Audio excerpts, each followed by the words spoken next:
ख्रिस्त सभा आज संत पीटर आणि संत पॉल प्रेषित ह्यांचा सोहळा साजरा करत आहे. दोन वेगळ्या धाटणीचे असे हे प्रेषित. दोघांची जीवनशैली वेगळी, दोघांचं पाचारण वेगवेगळ्या पद्धतीने झालेलं, दोघांचं परिवर्तन देखील वेगवेगळ्या पद्धतीने झालेलं, त्याचबरोबर दोघांचं प्रेषित कार्यसुद्धा वेगवेगळं असलेलं, दोघांचं रक्तसाक्षीत्वसुद्धा एकमेकांपेक्षा भिन्न असलेलं. आणि असं असूनसुद्धा ख्रिस्त सभा ह्या प्रेषित द्वयांचा सोहळा एकाच दिवशी साजरा करत आहे. त्याचं कारण असं आहे की ख्रिस्त सभा ही जशी अंतर्गत जीवनामध्ये परमेश्वराची सुवार्ता पसरवत असते, तशीच ती बाह्य स्वरूपात देखील परमेश्वराची सुवार्ता पसरविते. ह्या दोन्ही प्रेषितांच्या एकंदर जीवनाकडे जर आपण पाहिलं तर एकूण 5 महत्त्वाचे संदेश आपल्या दररोजच्या जीवनासाठी आपल्याला मिळू शकतात. पहिला संदेश आहे की माणूस कसंही जीवन जगला तरी देखील परमेश्वर मात्र त्याला योग्य वेळी, योग्य काळी, योग्य पद्धतीने त्याच्याकडे ओढून घेत असतो. पेत्राच्या जीवनाकडे पहा. एक निरक्षर, अडाणी आणि साधा भोळा मच्छीमारीचा व्यवसाय करणारा असा संत पीटर आपला भाऊ आंद्रिया ह्याच्याबरोबर कामात असताना परमेश्वर त्याला पाचारण करतो. आणि संत पॉल बरोबर त्याच्या विरुद्ध जीवन जगत असलेला, की संत पॉलच्या जीवनामध्ये बालपणापासून मोठेपणापर्यंत त्याला चांगल्या प्रकारचं शिक्षण मिळालेलं, जेरुसलेमसारख्या धार्मिक आणि तेवढ्याच शैक्षणिक स्वरूपाचं केंद्र असलेल्या ठिकाणी त्याची जडणघडण झालेली. आणि ह्या पार्श्वभूमीवरती दमास्कसच्या रस्त्यावरती परमेश्वराचं दर्शन त्याला घडतं आणि पूर्णपणे त्याचं परिवर्तन होतं. ह्या दोन्ही घटना आपल्याला एक महत्त्वाचा संदेश देत आहे की परमेश्वर कोणत्या परिस्थितीमध्ये आणि कशा पद्धतीने आपल्या जीवनाला कलाटणी देईल सांगता येत नाही. मात्र त्यासाठी माणसाने आपल्या हृदयाचे, आपल्या मनाचे डोळे आणि कान उघडे ठेवणं गरजेचं आहे. दुसरा महत्त्वाचा संदेश की दोघांचं परिवर्तन कसं झालेलं आहे, की एकाचं परिवर्तन हळूहळू झालेलं आहे तर दुसऱ्याचं परिवर्तन अचानक झालेलं आहे, ज्याला इंग्रजीमध्ये ग्रॅज्युअल आणि रॅडिकल अशा प्रकारचे शब्द वापरण्यात येतात. ग्रॅज्युअल म्हटल्यानंतर टप्प्याटप्प्याने झालेलं परिवर्तन आणि रॅडिकल म्हटल्यानंतर अचानक झालेलं परिवर्तन. संत पीटरचं परिवर्तन हळूहळू झालं. संत पॉलचं परिवर्तन मात्र एका झटक्यात झालं असं आपल्याला दिसून येतं.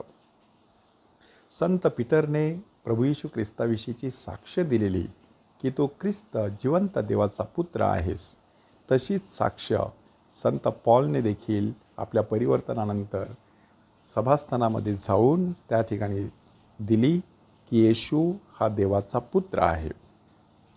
म्हणजे दोघांच्या प्रेषित कार्यांची सुरुवात देखील अशाच शब्दांनी झालेली आहे. तिसरी महत्त्वाची गोष्ट की दोघांचं प्रेषित कार्य केवढं वेगळं होतं. पेत्र हा जेरुसलेमपुरताच मर्यादित होता, परंतु पॉल मात्र परराष्ट्रीयांचा प्रेषित होता. तर संत पीटर फक्त आपल्या लोकांपुरता सुवार्ता सांगण्यापुरता मर्यादित राहिला. काही लोकांना त्यासाठी पाचारण करण्यात आलेलं असतं की आपल्या कुटुंबाला, आपल्या धर्मातील लोकांना, आपल्या जीवाभावाच्या लोकांना प्रथम सुवार्ता सांगायची.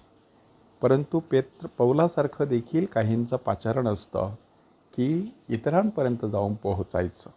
ख्रिस्ती व्यक्तीला मात्र ह्या दोन्हींचा जीवनामध्ये सुंदर असा संगम घालण्यासाठी पाचारण करण्यात आलेलं असतं. दोघांनी कशा प्रकारे मरण किंवा रक्तसाक्षीत्व पत्करलं की हेरोदाने तलवार उपसून याकोबाचा शिरच्छेद केल्यानंतर तो पेत्राला देखील धरू पाहत होता. परंतु पेत्राचं मरण मात्र परमेश्वराने निराळ्या पद्धतीने आखलेलं होतं. क्रुसावरती उलटं टांगून पेत्राने आपला अखेरचा श्वास सोडलेला आहे. ह्या उलट पौलाचा मात्र शिरच्छेद करण्यात आला असं आपल्याला सांगण्यात आलेलं आहे. त्यांनी आपल्या जीवनानेच नव्हे तर आपल्या मरणाने देखील परमेश्वराचा गौरव केलेला आहे. आणि सगळ्यात महत्त्वाची गोष्ट, 5वा संदेश आपल्याला देण्यात आलेला आहे आणि तो म्हणजे दोघांनी दिलेली शिकवण, की दोघांच्या शिकवणुकीमध्ये बरंचसं साम्य आहे. आपण जर प्रेषितांची कृत्य हे पुस्तक बघितलं तर पहिले 8 ते 9 अध्याय पेत्राच्या प्रवचनाने भरून गेलेले आहेत, त्याच्या नेतृत्वाने सजलेले आहेत असं दिसून येतं. परंतु त्यानंतरचे जे अध्याय आहेत ते सगळे अध्याय संत पॉलचा प्रवास आणि त्यांनी केलेली आपल्या प्रेषित कार्याची कामगिरी ह्याचं वर्णन करणारे आहेत. पौलाने एकूण 13 पत्रे लिहिली आणि पेत्राची देखील 2 पत्रे आपल्या नव्या करारामध्ये समाविष्ट करण्यात आलेली आहेत. ह्यावरून 27 पुस्तकांचा नवा करार, त्यामधील 15 पुस्तकं ह्या 2 प्रेषितांच्या नावावरती आहेत. ह्यावरून आपल्या लक्षात येतं की ह्या 2 प्रेषितांचं ख्रिस्त सभेतील स्थान केवढं महत्त्वाचं होतं. आपल्याला देखील त्या दोघांप्रमाणे आपापलं प्रेषित कार्य करण्यासाठी परमेश्वराचं पाचारण असतं. त्या दोघांकडे विशेष कृपा आणि शक्ती मागूया आणि संत पीटरप्रमाणे प्रभू येशू ख्रिस्ताला सांगूया, तुझं सोडून ख्रिस्ता जाऊ कुठे मी, राहू कुठे मी, जाऊ कुठे, तुझं सोडून ख्रिस्ता जाऊ कुठे. हे संत पीटर आणि संत पॉल आम्हासाठी विनंती करा.